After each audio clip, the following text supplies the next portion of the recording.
नमस्कार, राधे राधे, हर हर महादेव। मैं आपका आचार्य देव। आज हम इस वीडियो में बात करेंगे अश्लेषा नक्षत्र। कर्क राशि का आधार स्तंभ है अश्लेषा नक्षत्र। इसको खंडमूल नक्षत्र कहते हैं, गंडमूल नक्षत्र है। और इस नक्षत्र में नाम ही थोड़ा सा खौफ पैदा करता है। इस नक्षत्र से ना अश्लेषा बोल के देखिए, थोड़ा खौफ वाला नक्षत्र कहा भी जाता है। तो आप अश्लेषा में पैदा हुए हैं तो 2024 आपके लिए कैसा जाएगा, आज इस वीडियो पे इसी बात की चर्चा करेंगे। अश्लेषा नक्षत्र मतलब कर्क राशि आएगी आपकी। कर्क सुंदर राशि है, कोमल राशि है, जल तत्व वाली राशि है। अब आप देखेंगे कर्क राशि का अंतिम जो समाप्ति तक अश्लेषा नक्षत्र होता है, उसके बाद सिंह राशि और सिंह राशि में मघा। तो सिंहासन प्राप्त करने के लिए जो पिलर है ना, जो जमीन है वो प्रदान करती है। पॉइंट क्या है?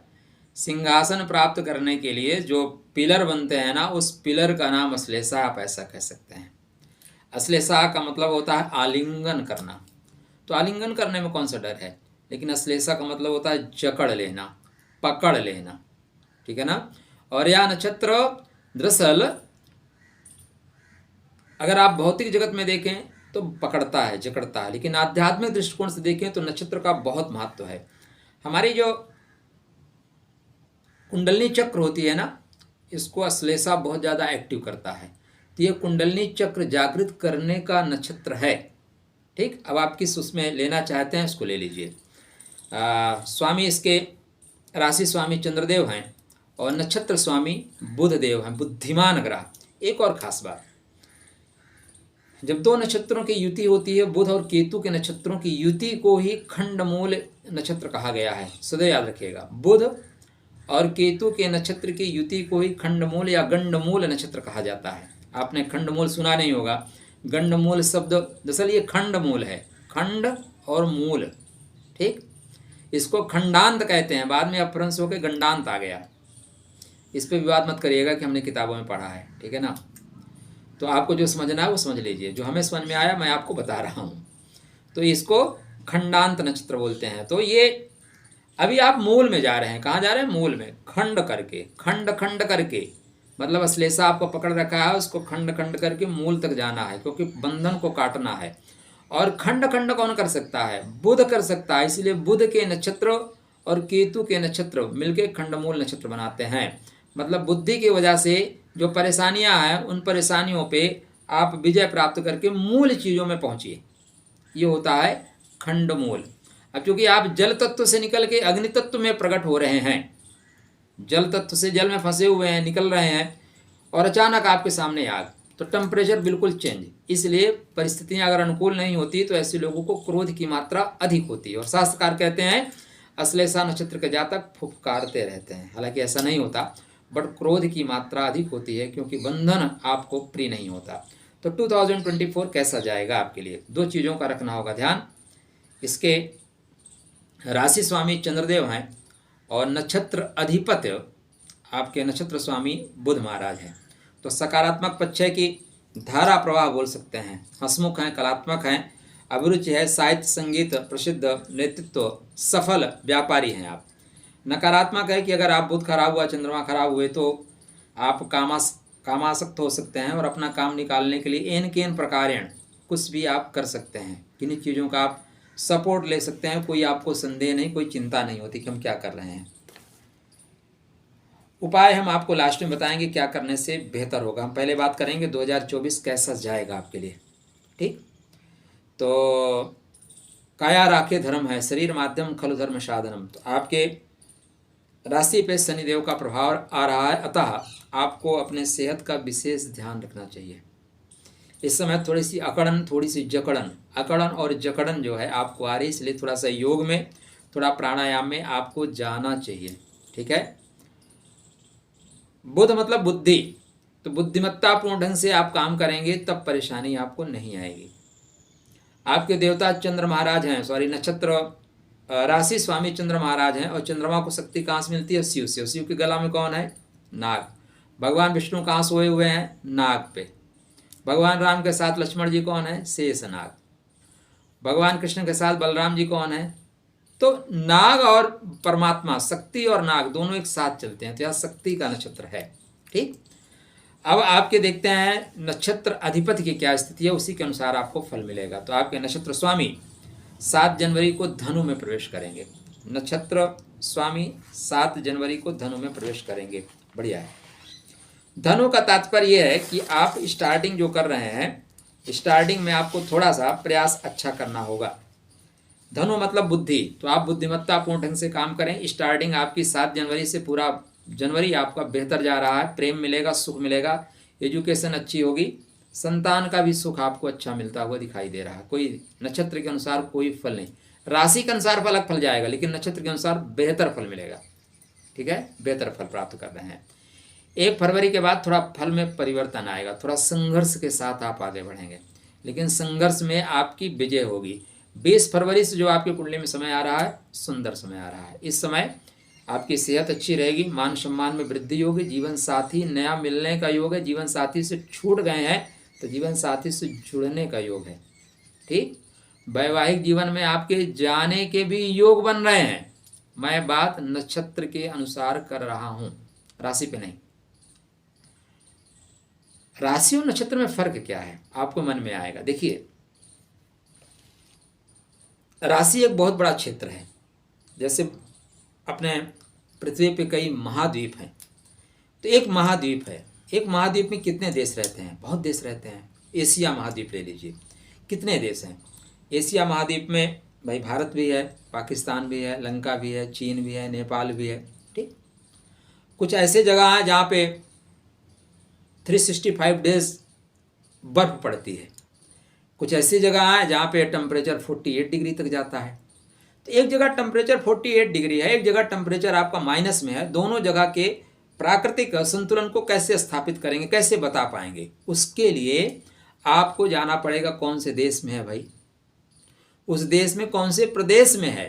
तो राशि एक बहुत बड़ा भूखंड है, नक्षत्र उसको 3 पार्टों में बांटता है। 3 पार्टों को फिर हम 9 पार्टों में बांटते हैं, और 9 पार्टों को बांटने के बाद हमें चरण मिलता है। तो ये बात नक्षत्रों की, मैं चरणों में नहीं जा रहा हूँ, क्योंकि चरण में जाने से थोड़ा सा समय ज़्यादा लग जाएगा, वीडियो ज़्यादा लंबा हो जाएगा। यूट्यूब की माया है, 5-7 मिनट का लोग वीडियो चाहते हैं, फिर भी हमारा वीडियो तो 15-20 मिनट का हो ही जाता है। तो इसलिए नक्षत्र जानना बहुत ज़रूरी है। एक्यूरेसी के लिए नक्षत्र जानना जरूरी है, पॉइंट टू पॉइंट के लिए। ठीक, अब यहाँ पे आपके वैवाहिक जीवन में बंधने के पूरा योग है। 7 मार्च को थोड़े से आध्यात्मिक होंगे। अगर आप यात्रा कर रहे हैं तो यात्रा करते समय सावधानी बरतें। कहीं पहाड़ पे जा रहे हैं, पहाड़ पे यात्रा कर रहे हैं, तो नीचे जो है देख के और वो फोटो क्लिक करने के चक्कर में मत रहिए। नहीं, सावधानी हटी, दुर्घटना घटी, और फोटो क्लिक करने के चक्कर में फोटो पे माला भी चढ़ सकती है, ऊपर से नीचे गिर रहे हो भाई, तो सावधानी बरतनी होगी। तो आपको 20 फरवरी से लेके 7 मार्च तक 20 फरवरी से लेके 7 मार्च तक प्रॉपर तरीके से सावधानी के साथ चलना चाहिए। 7 मार्च के बाद आपकी धार्मिक यात्रा होती हुई दिखाई दे रही है। धर्म की यात्रा आप करेंगे, कोई ना कोई यात्रा आपके पास आ रही है, और यहाँ पे धार्मिक यात्रा आपको लाभकारी होगी। 26 मार्च को आपके कर्म के क्षेत्र में अच्छा लाभ मिलेगा, कर्म के क्षेत्र में लाभ होगा, लेकिन यहाँ अधिकारियों से बना के रखिएगा। अगर अधिकारियों से नहीं बना के रखेंगे फिर परेशानी आएगी। पिता और अधिकारी दोनों से बना के रखना आपके लिए श्रेष्ठ लाभ देने वाला होगा। इसके बाद ये लाभ के रहेंगे, तो यहाँ पे आपके लिए थोड़ा कन्फ्यूजन पैदा होगा। आपको 2 महीने 3 महीने थोड़ा कन्फ्यूजन रहेगा। कब से? मई से लेके और पूरा जून तक का समय जो है कन्फ्यूजन में रहेगा, क्या करें क्या ना करें। काम बनते बनते रुक जाएंगे, काम होते होते रुक जाएंगे। उसके बाद फिर ये 14 जून के बाद नहीं, 29 जून के बाद आपके काम डेफिनेटली बनेंगे। तो काम जहाँ बनने का योग है वो 29 जून है, यहाँ काम डेफिनेटली बनेगा। इसके बाद काम आपके बनते जाएंगे, काम आपके नहीं रुकेंगे, वर्ष पर्यंत तक काम नहीं रुकेंगे। ठीक है, तो आपके लिए बेहतर परिणाम देंगे। स्वास्थ्य के दृष्टिकोण से देखें तो स्वास्थ्य अच्छा रखने के लिए भगवान शिव की आराधना करते रहिएगा। स्वास्थ्य में आपकी ज़्यादा परेशानी नहीं आ रही है, नसों से रिलेटेड आपको परेशानी है तो नंगे पैर घास पे चलना शुरू कर दीजिए। आप चलते रहेंगे, दवाएं नहीं चलेंगी, आप नहीं चलेंगे, दवाएं चलना शुरू हो जाएंगी। क्लियर साहब, मतलब इतना स्ट्रेट फॉरवर्ड कोई बोलेगा नहीं। आपके लाइफ में अच्छी भी चीज़ें हैं, ऐसा नहीं है कि सिर्फ नकारात्मक हो रहा है, लाइफ में अच्छी चीज़ें भी आ रही हैं, लेकिन पहले सेहत। मैरिज लाइफ का क्या सीन है, तो मैरिज लाइफ को मैंने एक सीन बताया। दूसरा मैरिज लाइफ का सीन, तो अगर आप मैरिज में इस बीच नहीं बढ़ पा रहे हो फरवरी में, तो 30 जून से लेकर 15 नवंबर के बीच आपकी मैरिज हो जाएगी, या रिश्ते अगर नहीं बन रहे हैं तो रिश्ते बन जाएंगे। तो विवाह का योग बन रहा है 30 जून से लेकर 17 नवंबर के बीच, वैवाहिक जीवन में जाने के प्रबल योग बने हुए हैं। कृपया डायरी में इसको नोट कर लीजिए और उसी समय विवाह मंडप बुक कर लीजिए। रिश्ता अभी खोज रहे हैं तो परेशान मत होइए, रिश्ता के लिए मार्च अप्रैल में खोजना शुरू करिए, 17 अप्रैल के बाद रिश्ता आपको मिल जाएगा। क्लियर है? इससे क्लियर क्या हो सकता है? ठीक। अब आपके कुंडली में भूमि भवन वाहन का सुख क्या इस वर्ष मिलेगा 2024 में? भूमि भवन वाहन के सुख के लिए, तो भूमि भवन वाहन के सुख के लिए 3-4 डेट्स मैं आपको बताता हूँ, वहाँ पे अच्छा मिलेगा। थोड़ा संघर्ष के साथ तो बढ़ना पड़ेगा। अगर मैं आपको एक लाइन में बोलूँ कि बहुत अच्छा जाएगा 2024 आपके लिए, नहीं, थोड़ा संघर्ष के साथ बढ़ना पड़ेगा।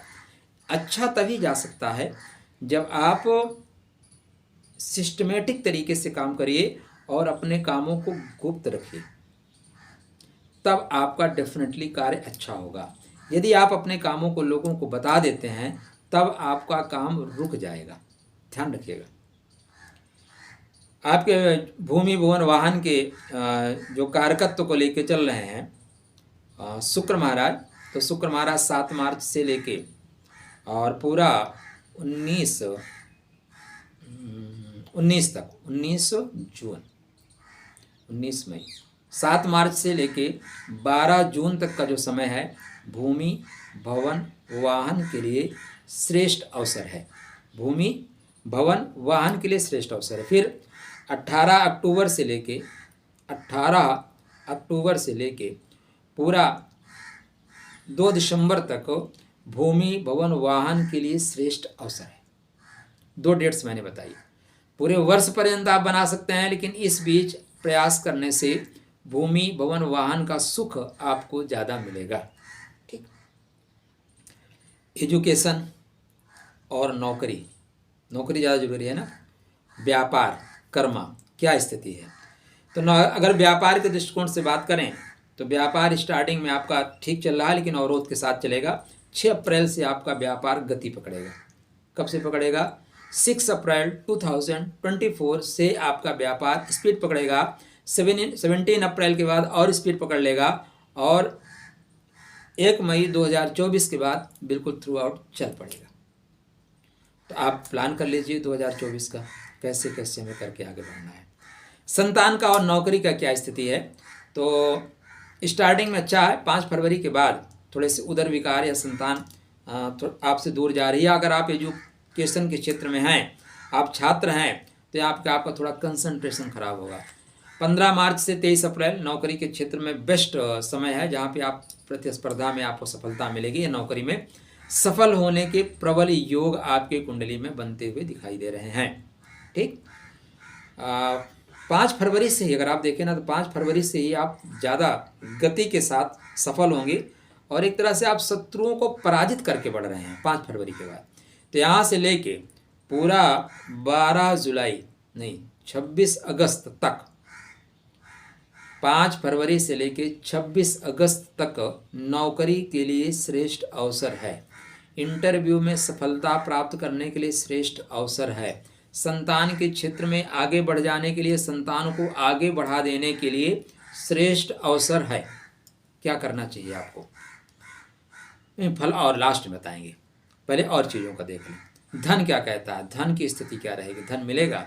यस, गुप्त रूप से काम करें, आपको धन इस वर्ष बहुत अच्छा मिलेगा। धनात्मक दृष्टिकोण से अच्छा समय रहेगा। अच्छा समय रहने के पीछे जो कारण है, वो गुप्त रूप से आप काम करें।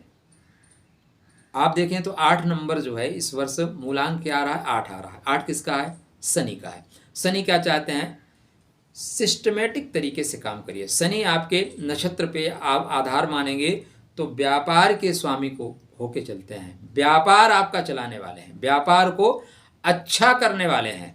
इसलिए शनि महाराज के नियमों का पालन करिए। शनि आपको बिल्कुल परेशानी नहीं पैदा करेंगे। यदि शनि के नियमों का पालन नहीं करेंगे महाराज, शनि घसीट देंगे, शनि का नेचर है। मारते कम है, घसीटते ज़्यादा हैं। तो शनि आपको ना परेशान करें, इसलिए नियमों के साथ चलिएगा, चीज़ें ठीक रहेंगी।